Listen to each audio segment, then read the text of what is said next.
Para pendengar radio yang saya kasih dalam Tuhan kita Yesus Kristus, Shalom. Ini dengan Pendeta Rainer Schoenemann. Pada saat ini kita akan merenungkan tema sukacita dalam Tuhan. Sukacita dalam Tuhan berdasarkan Filipi 4 ayat 4. Filipi 4 ayat 4.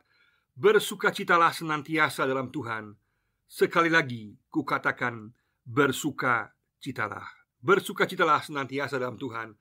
Sekali lagi kukatakan, bersukacitalah. Memang agak mengherankan, agak aneh mungkin kalau kita diperintahkan atau dipanggil untuk bersukacita.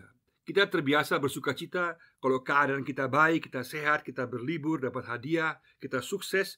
Kita mudah untuk mungkin bersukacita karena hal-hal lahiriah seperti itu.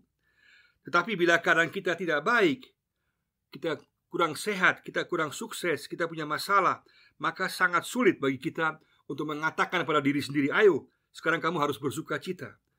Kita tidak bisa menghasilkan sukacita dari kekuatan kita sendiri. Ini tidak mungkin. Tapi Paulus di sini berbicara mengenai sukacita yang bersifat kekal, sukacita dalam Tuhan, sukacita yang merupakan dasar kehidupan orang Kristen, yang merupakan fondasi untuk supaya kita bisa menghadapi situasi kehidupan sehari-hari. Sesuatu yang tetap, yang tidak berubah, yang tidak bergantung kepada situasi lahiriah, situasi keadaan kita di luar duniawi ini, tetapi situasi yang pasti dalam Tuhan yang kekal adanya.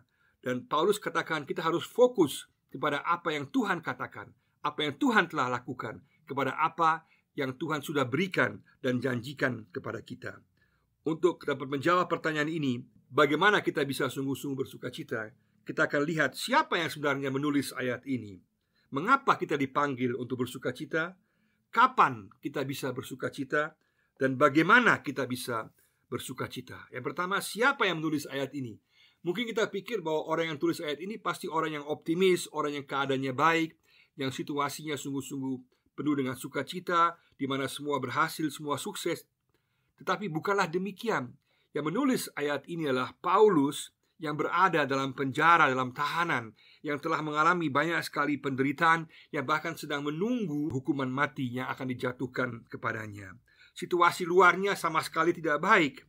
Dia mengalami banyak penderitaan dalam kehidupannya, penganiayaan, didera, disesah, dilempari dengan batu, difitnah, dan juga perjalanannya diancam maut, dan juga mengalami banyak sekali pukulan, lemparan, dahaga, kelaparan. Paulus sendiri mengalami banyak sekali penderitaan. Tetapi meskipun dia telah mengalami penderitaan, tetap dia katakan bersukacitalah dalam Tuhan.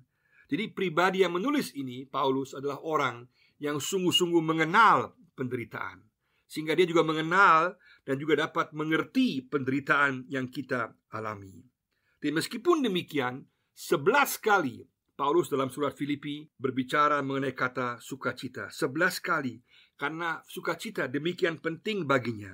Juga dalam pasal 3 ayat 1, Paulus mengatakan, akhirnya saudara-saudaraku, bersukacitalah di dalam Tuhan. Menuliskan hal ini lagi kepadamu tidaklah membosankan bagiku. Paulus menekankan sukacita sebagai ciri khas tanda orang Kristen. Dan ini sesuai juga dengan Injil, kabar baik yang Yesus berikan. Dalam Injil Lukas kita melihat bahwa sukacita adalah ciri khas daripada Injil, kabar baik yang diberikan oleh Yesus. Meskipun keadaan luar Paulus tidak baik, dia ditahan, dia mengalami berbagai penderitaan dan kesulitan, dia tetap bersukacita dan dia pasti mempunyai alasan yang kuat mengapa dia tetap bersukacita. Itulah bagian yang kedua. Mengapa kita dipanggil untuk bersukacita? Apa dasarnya? Dan Paulus sangat jelas adalah Yesus Kristus.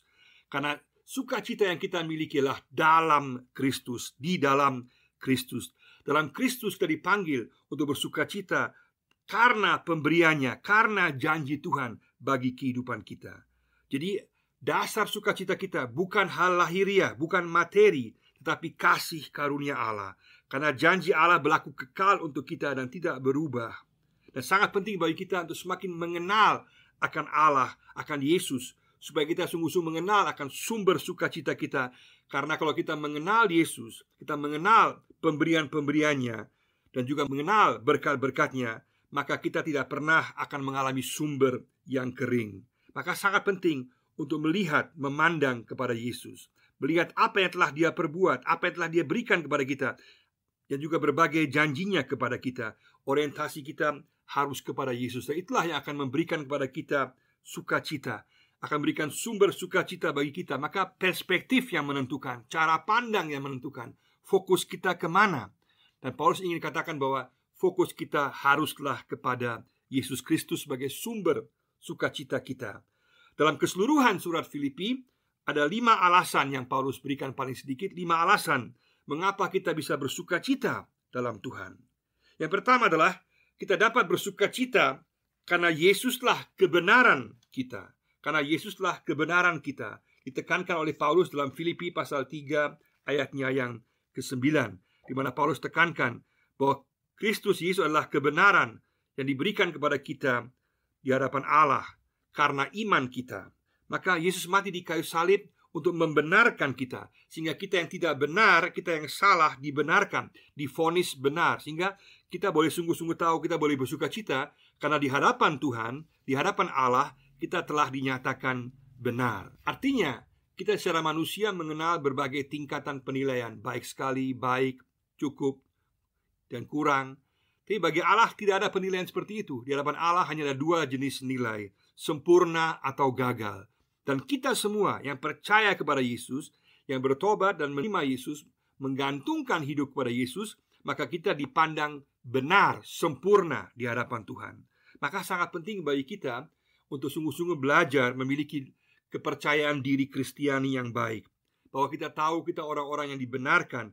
Dan itu akan membuat kita sukacita bahwa hal terpenting dalam kehidupan kita telah dibenarkan oleh Tuhan, sehingga kita boleh menghadap Dia, kita boleh jadi anaknya, kita boleh sungguh-sungguh mengenal Dia.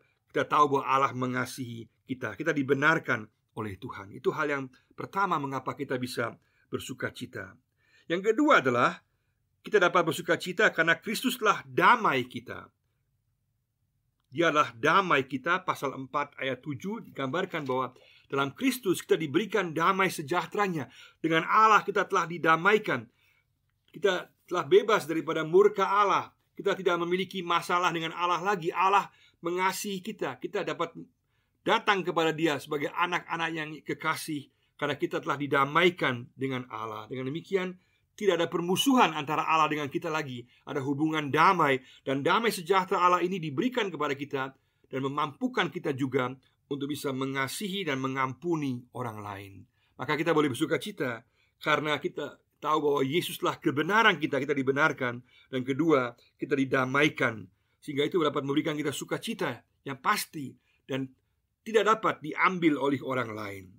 Yang ketiga adalah bahwa dalam Yesus kita memiliki harapan. Kita memiliki harapan. Filipi 3 ayat 20 dan 21 menegaskan bahwa kita memiliki harapan. Kita adalah warga kerajaan sorga. Kita mempunyai harapan untuk kemuliaan Allah. Kita mempunyai harapan untuk kehidupan kekal. Kita tahu bahwa Allah yang memegang kendali atas kehidupan ini. Kita tahu bahwa Allah kekal mengasihi kita, sehingga di tengah-tengah ketakutan kita, kegelisahan kita, kekhawatiran kita, kita boleh tahu Allah yang memegang kendali. Allah tetap memperhatikan kita, tetap peduli kepada kita. Dialah Raja segala raja, dan janji dan harapannya adalah pasti untuk kita. Sehingga dengan demikian kita boleh bersukacita bahwa kita mempunyai harapan, bukan hanya untuk kehidupan saat ini, tapi juga kehidupan kekal selama-lamanya. Dan kita boleh tahu bahwa yang mengatakan itu adalah Allah sendiri. Allah yang memegang janjinya, Allah yang tidak pernah ingkar janjinya, dan Allah yang terus akan menyertai kita sampai kita masuk kehidupan kekal sebagai warga kerajaan sorga. Sehingga ada sukacita karena Yesuslah pengharapan kita. Alasan keempat yang Paulus berikan dalam surat Filipi adalah kita dapat bersukacita karena Yesuslah kekuatan kita. Karena Yesuslah kekuatan kita. Dalam pasal 4 ayat 13, Paulus menulis bahwa segala perkara dapat kutanggung dalam Dia yang memberi kekuatan kepadaku. Segala perkara dapat kutanggung dalam Dia yang memberi kekuatan kepadaku. Artinya kita boleh bersukacita bahwa di tengah-tengah situasi yang sulit yang kita hadapi, berbagai permasalahan, bahwa kita boleh tahu Yesuslah kekuatan kita. Kita boleh bersandar kepadanya, kita boleh berseru kepadanya, kita boleh meminta hikmat daripadanya, kita boleh sungguh-sungguh meminta jalan keluar agar Tuhan menghibur kita di tengah-tengah kesulitan permasalahan yang kita hadapi, memberikan pada kita jalan keluar di tengah berbagai persoalan kehidupan kita. Kita boleh meyakini dan bersuka cita karena Yesuslah kekuatan kita. Janganlah berdoa untuk hidup yang ringan, tapi berdoalah untuk kekuatan setiap hari. Janganlah berdoa untuk kehidupan yang ringan, tapi berdoalah untuk kekuatan setiap hari. Dan Yesus menjanjikan bahwa Dia akan menyertai kita. Dia akan jadi kekuatan bagi kita di tengah-tengah berbagai permasalahan kehidupan kita. Yang kelima adalah kita dapat bersuka cita karena di dalam Kristus ada kekayaan, ada berkat. Pasal 4 ayat 19. Kita diberikan berkat Allah. Kita ambil bagian dalam kekayaan Allah. Allah digambarkan sebagai Allah yang kaya, Allah yang memiliki segala sesuatu, Allah yang juga suka memberi, dan juga Allah yang adalah pencipta dunia ini, yang mampu menyediakan segala sesuatu yang kita perlukan. Jelas, dalam konteks Filipi keseluruhan dan juga Alkitab keseluruhan, juga berarti bahwa pentingnya juga kesungguhan kerja dalam mengelola kemampuan kita untuk juga memperoleh berkat kehidupan sehari-hari. Dan sekaligus juga bahwa keperluan di sini bukan berarti keinginan. Ya, Tuhan akan mencukupkan keperluan kita, kebutuhan kita yang sungguh kita butuhkan. Berarti juga hikmat Allah yang akan memberikan sesuai dengan hikmatnya yang kita perlukan. Bukan sekedar keinginan kita atau apa yang kita mau, tapi Allah memberikan apa yang penting untuk kita, apa yang kita butuhkan. Dan kita perlu percaya bahwa pada waktunya Tuhan akan memberikan itu kepada kita. Kita boleh yakin bahwa Tuhan akan memberikan kepenuhannya, kebaikannya kepada kita, kecukupannya kepada kita sesuai dengan hikmatnya. Memberi yang baik bagi kita bukan berarti yang kita anggap baik, tapi apa yang Tuhan anggap baik. Dan kita perlu percaya dan yakin penyertaannya, dan juga bahwa Dia akan memberikan kecukupan sesuai dengan kehendak dan juga hikmatnya, sehingga kita boleh tahu, kita boleh hidup dari kekayaannya. Maka Paulus memberikan di sini 5 alasan mengapa kita bisa bersuka cita. 5 alasan yang tidak dapat diambil oleh dunia, yang tetap kokoh, yang kekal, yang tetap berlaku sampai selama-lamanya, yaitu bahwa kita dibenarkan dalam Yesus, bahwa dalam Yesus kita memiliki damai dengan Allah, bahwa dalam Yesus kita memiliki kekuatan, kita memiliki harapan, dan kita juga memiliki kekayaan dalam Yesus. Dan semua ini berada dalam Yesus. Kebenaran dalam Yesus, damai dalam Yesus, harapan dalam Yesus, kekuatan dalam Yesus, dan juga kekayaan dalam Yesus. Sehingga dengan demikian kita boleh terus bersuka cita, bukan dari kekuatan kita sendiri, tetapi dari sumber sejati, yaitu Yesus sendiri. Dan kalau kita fokus kepada Yesus, maka itu yang akan membuat kita bisa bersuka cita, meskipun keadaan kita sulit, meskipun situasi kita tidak mudah, tapi kita boleh memandang kepadanya. Maka kita harus fokus kepada Yesus sebagai sumber daripada damai, kebenaran, kekuatan, harapan, dan kekayaan yang adalah dasar dalam Yesus, sehingga kita bisa mengalami sukacita yang tidak diganggu gugat oleh keadaan apapun juga. Yang ketiga adalah kapan kita bisa bersukacita? Kapan? Jawaban Paulus sangat jelas di sini, yaitu senantiasa. Meskipun keadaan sulit, kita tetap bisa bersukacita karena janji Tuhan, karena pernyataan Tuhan tetap kokoh lepas daripada situasi yang ada. Ini bukan berarti bahwa kita tidak bisa berduka cita di tengah-tengah berbagai masalah yang ada, di tengah-tengah pekerjaan yang sulit, di tengah-tengah berbagai pergumulan. Kita bisa berduka cita, tapi di tengah-tengah duka cita yang ada, tetap kita bisa bersuka cita karena kita memandang fokus kepada Yesus, karena Dia yang memberikan alasan untuk kita bisa bersuka cita. Maka perspektif yang benar menentukan sekali. Pandangan yang benar, fokus yang benar menentukan. Sehingga itulah yang menjamin bahwa di tengah-tengah kesulitan permasalahan yang kita hadapi, tetap kita bisa bersuka cita karena kita memandang kepada Yesus, dan juga apa yang tetap berlaku dan apa yang merupakan janjinya yang kekal abadi.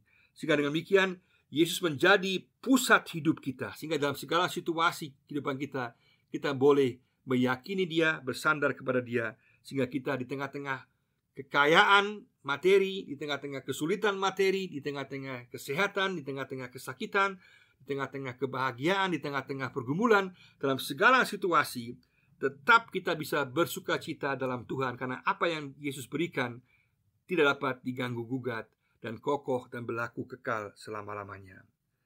Dalam Amsal 30 ayat 8 dan 9, Agur mengingatkan kita, Agur yang bijaksana, supaya jangan kita meninggalkan Tuhan di tengah-tengah kesukaan. Dia katakan, jauhkanlah kekayaan daripadaku, supaya kalau aku kenyang, aku tidak menyangkalmu dan berkata, siapa Tuhan itu? Ada bahaya besar bahwa kalau kita mengalami kebahagiaan, kita mengalami sukses, kekayaan, kita bisa meninggalkan Tuhan. Tapi juga di tengah-tengah duka, di tengah-tengah kesulitan, juga ada bahaya bahwa kita meninggalkan Tuhan. Di tengah-tengah suka atau duka, kita harus lihat bahwa bukan hal lahiriah yang menjadi fokus kita, tapi fokus kita adalah sumber sejati kita, sukacita kita adalah Yesus sendiri. Sehingga demikian, hal ini tetap berlaku kekal selama-lamanya. Maka sangat penting bahwa terus-menerus kita semakin memahami sumber sejati sukacita, yaitu Yesus sendiri. Semakin kita mengenal Dia, semakin kita mengikut Dia dari tahun ke tahun, dari hari ke hari, kita akan semakin melihat bagaimana kebaikannya untuk kita, bagaimana kepeduliannya untuk kita, bagaimana kasihnya untuk kita, sehingga kita boleh mengalami sukacita dalam kehidupan kita. Karena Dia telah menolong kita di masa lalu, Dia juga akan menolong kita di masa sekarang dan juga di masa yang akan datang. Semakin kita mengikut Yesus, semakin memandang kepada Yesus, maka kita akan semakin bersukacita, karena Dia akan mengisi kita dengan sukacitanya, lepas daripada kondisi, situasi yang sedang kita alami. Yang terakhir, keempat, bagaimana kita bisa bersukacita? Bagaimana dengan cara, yaitu memuji Tuhan, menyembah Tuhan, memandang kepada Dia, mengucap syukur kepadanya. Dan kalau kita sungguh-sungguh menyembah Dia, maka kita akan diberkati dengan sukacitanya, dengan kekuatannya, dengan damainya, dengan kebenarannya, sehingga kita semua akan mengalami suatu sukacita dalam hati kita. Maka ini perlu suatu kehendak, suatu keputusan. Aku mau bersukacita dalam Tuhan. Aku bukan mau melihat keadaan situasi sekitar saya. Aku mau melihat kepada Yesus. Aku mau menyembah Dia. Aku mau mengisi hidup saya, pikiran saya dengan kebaikan Tuhan, dengan janjinya, dengan kepastian pemberiannya yang dapat memberikan sukacita yang pasti bagi saya. Maka pada saat ini, mari sama-sama kita datang kepada Dia, mengatakan kita mau bersukacita. Kita ambil keputusan untuk mau bersukacita. Apapun keadaan kita, kita mau bersukacita, karena kita tahu bahwa Dia memberikan kebenaran kepada kita, damai bagi kita, pengharapan bagi kita, kekuatan bagi kita, dan juga memberikan kepada kita kekayaannya, sehingga kita boleh bersukacita. Dan semua ini tidak dapat dirampas orang daripada kita. Kita boleh bersukacita kepadanya. Pada saat kita punya masalah, pergumulan, kita boleh membawanya kepada Tuhan dan katakan, Tuhan, isilah hidupku, berilah hikmat-Mu untuk menyelesaikan masalah yang sedang aku hadapi. Tetapi tetaplah fokus pada sukacita Yesus, karena itulah yang akan berlaku kekal selama-lamanya. Maka pada saat ini, jangan biarkan dirimu dikuasai oleh situasi lahiriah, tapi pandanglah Yesus, sumber sukacitanya. Dan sumber sukacitanya akan merubah pola pikir kita, cara pandang kita, dan juga akan mengisi hidup kita dengan sukacita, memampukan kita sehingga bisa menghadapi berbagai kesulitan, berbagai pergumulan, dan juga berbagai tantangan yang sedang kita hadapi. Bersukacitalah senantiasa dalam Tuhan. Sekali lagi kukatakan, bersukacitalah. Tuhan memberkati kita semua. Amin.